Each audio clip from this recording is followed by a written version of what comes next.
So I'm going through all these IC chips and cutting the legs off so that I can take them from this to this. Otherwise what's going to happen is all this steel is going to needlessly consume my nitric acid, which the price is going through the roof and I can't afford it as it is, never alone wasting it. It's going to take me hours. I think I've already been at it for an hour. Some of them in the bag, some of them here to show you. And I've come across a couple of EPROMs. There's not as much EPROMs as I thought there was going to be. And sadly, not one of them's got gold so far. Quite often you can look inside these windows and you can see all the gold brazing. These ones are only silver. I haven't seen a single gold one yet. Well, I hope there's some in the bag. I looked through the bag and couldn't see any. But when they do surface, I peel the sticker off the top to see what's in them. So far, nothing fancy. But I'll be at this for a few hours yet, trimming all the legs off. The bag's got lots in there. Look at all that steel in there. I need to remove that. It's not going to be viable to spend the money on acid just to consume steel. So I've processed most of the things I needed to process outside, and I can't start these until I get all the steel off. So when I'm finished, then I'll start doing these. So this is what it looks like inside the EPROM. I was able to split this one open. As you can see, there's no gold anywhere in there. So far I've come across, I think it's 7 or 8 EPROMs, and they're all silver inside. But I'll keep looking, see what happens. In today's video I'll be doing these IC chips that you saw in my last mailbox. I've spent hours sitting there trimming all the legs up as close as I can get. The original weight would have been put on the mailbox video. I don't know what it's going to be without the steel legs on there, but it wouldn't be too much different. Got a brand new tin. The last tin I used, luckily it was for something that I was doing for myself. The bottom fell out in the fire, and I can't afford things like that to happen for someone else's material. So a new tin, nice big one, should get these done fairly quick. I'll probably do that in say 2 or 3 batches so that oxygen gets to it. If I piled all that in one hit, oxygen wouldn't get to the bottom. So I do 2 or 3 layers. When some's ready, then I put more in on top. So I'll get the fire going, put this in there, and I'll come back. I just put the second load of IC chips into the tin. The first layer was all nice and white, and I've got one more layer to go. I'll pour those in when they're finished. Okay, so these are all burnt. It's time to put them in the dolly pot. Give them a good smash up. Get my dolly pot out.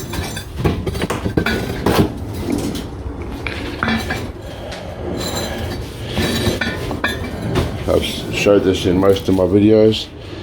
There's not much point in showing you the whole detail again. I just put some in there, smash them up, filter it, sieve it all out, get the dust, separate the dust from the big parts. Keep doing that till they're all gone, and then do a gravity separation. There's a percentage of this that I can't break up, so it wasn't burnt enough. I'm going to have to make another small fire and just continue burning this last bit, because it just won't break up. Okay, this is the IC material that had been put back into the fire for a second roasting, and that's as good as it will crush up. So that's pretty good. Most of that'll be right.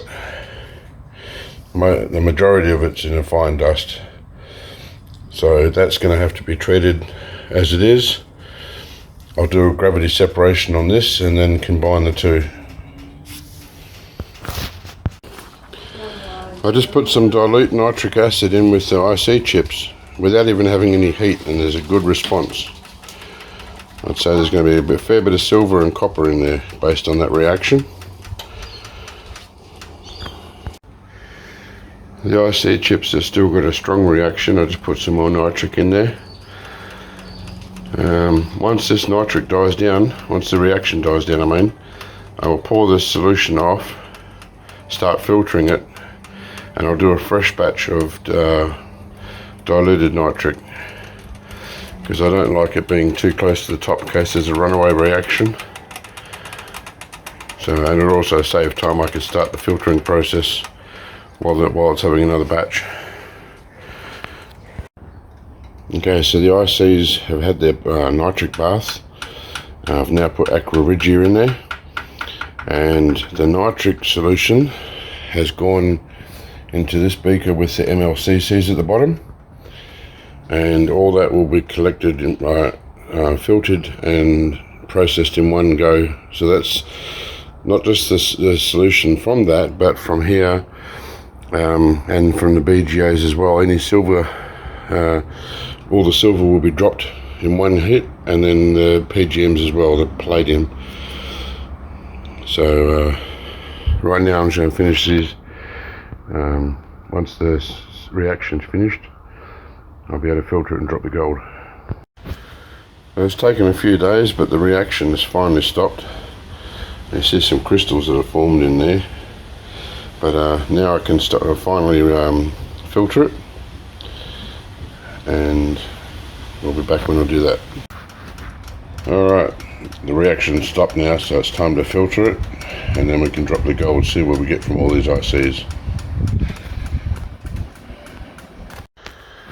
Last night I put some iron sulfate, or copperas, in here, and it's been sitting overnight. You can see there's bits of gold sitting on top there. I'm going to get the water spray and give that a light mist, and that should sink to the bottom. And then I'll wait half an hour or so for it to sink, and then I'll siphon all this liquid off. And I find you can't put the siphoners right to the very bottom because it starts sucking up gold. So you're always going to be left with some solution on there, and because it's dark, it's hard to see the gold when you're trying to pour it. So what I do is I get down to as close as I can, then fill this back up with water. It'll dilute the colour, and it'll be a lot easier to see the gold. So I'll do that now, no point in showing every step. And we're back for the wash process. Alrighty, so it's time to weigh up the gold. Sorry, I'm just trying to find a way of holding this phone without touching buttons. I think I finally overcame my problem of having gold bake hard and stick when I dry it. I used baking paper, but I put it onto a plate which was sitting on top of a boiling solution, so the plate got hot just enough to warm this. Now there is a tiny bit stuck on there, as you can see, but that is near nothing compared to what always sticks. And I'll be able to probably tap that into the bowl anyway, but that's a very, very small amount of what was actually stuck. What was actually dried. So with these IC chips, the stats say you get up to 4 grams of gold per kilo. However, there was a lot of EPROMs in there. And you remember at the start of the video where I showed you the EPROMs, they're big, they're heavy, and unfortunately none of these ones contain silver. So that's going to throw out the stats. That's going to give it hard to estimate an amount. So I have no idea what it's going to be, but I suspect it's not going to be anywhere near what it should be. So we'll put this on here, tear it off, and see if I can do this one-handed. No, I'm going to need my girlfriend to hold the phone. One sec. So this is what we got. Sorry about the light condition, I don't know what's going on there. I'll tip this into here. Scrape out what I can. I don't know if it's static electricity or what it is, but this bowl was spotlessly clean, and gold just wants to cling to it all the time. It's not stuck, it's just clings to it. No matter how much I scrape it, it's coming off, but I don't know, I can't explain it. Anyway, so that's what we got. What's that? 2.25 grams. And it's a long way from 4, but it's pretty much what I expected. So, as a result, at least, it's better than nothing compared to my last video. Alrighty, so I'll get that melted up. I have no idea whether or not it's going to be the same weight when it's melted. And we'll find out. I've never actually been able to find out whether there's a difference between weight of gold powder and then the gold when it's melted. So this will be a good test to find out. Well, thanks for watching, and I'll get this melted up. Power off.